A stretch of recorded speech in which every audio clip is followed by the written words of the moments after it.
ओम नमः शिवाय। इंद्र के घमंड का भंजन। एक बार देवराज इंद्र देवगुरु बृहस्पति के साथ भगवान शिव का दर्शन करने कैलाश गए। महादेव ने दोनों की परीक्षा लेनी चाहिए, इसलिए रूप बदलकर अवधूत बन गए। उनके शरीर पर कोई वस्त्र न था। उनका शरीर जलती हुई अग्नि के समान धधक रहा था और अत्यंत भयंकर नजर आते थे। अवधूत दोनों के रास्ते में खड़े हो गए।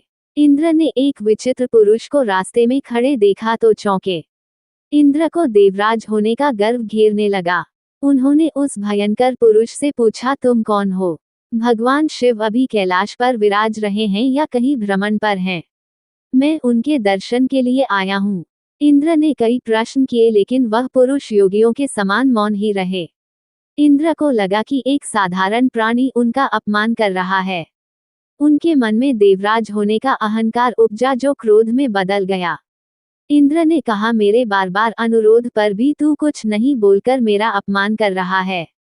मैं तुझे अभी दंड देता हूँ। ऐसा कहकर इंद्र ने वज्र उठा लिया। भगवान शिव ने वज्र को उसी समय स्तंभित यानी जड़ कर दिया। इंद्र की बांह अकड़ गई। भगवान अवधूत क्रोध से लाल हो गए। बृहस्पति उनके चेहरे पर आई क्रोध की ज्वाला को देखकर समझ गए कि ऐसा प्रचंड स्वरूप महादेव के अतिरिक्त किसी का नहीं हो सकता। भगवान शिव को पूजने वाले लाइक और सब्सक्राइब करें। आप सभी की मनोकामना पूर्ण होगी। बृहस्पति शिव स्तुति गाने लगे। उन्होंने इंद्र को भी महादेव के चरणों में लेटा दिया और बोले, प्रभु इंद्र आपके चरणों में पड़े हैं, आपके शरणागत हैं। आपके ललाट से प्रकट अग्नि इन्हें जलाने को बढ़ रही है। हम शरणागतों की रक्षा करें। बृहस्पति ने विनती की, प्रभु भक्तों पर आपकी सदा कृपा बरसती है। आप भक्त वत्सल और सर्वसमर्थ हैं। आप इस तेज को कहीं और स्थान दे दीजिए ताकि इंद्र के प्राणों की रक्षा हो। भगवान रुद्र ने कहा, बृहस्पति मैं तुम पर बहुत प्रसन्न हूँ। इंद्र को जीवनदान देने के कारण तुम्हारा एक नाम जीव भी होगा। मेरे तीसरे नेत्र से प्रकट इस अग्नि का ताप देवता सहन नहीं कर सकते, इसलिए मैं इसको बहुत दूर छोड़ूंगा। महादेव ने उस तेज को हाथ में धारण कर समुद्र में फेंक दिया। वहां फेंके जाते ही भगवान शिव का वह तेज तत्काल एक बालक के रूप में परिवर्तित हो गया।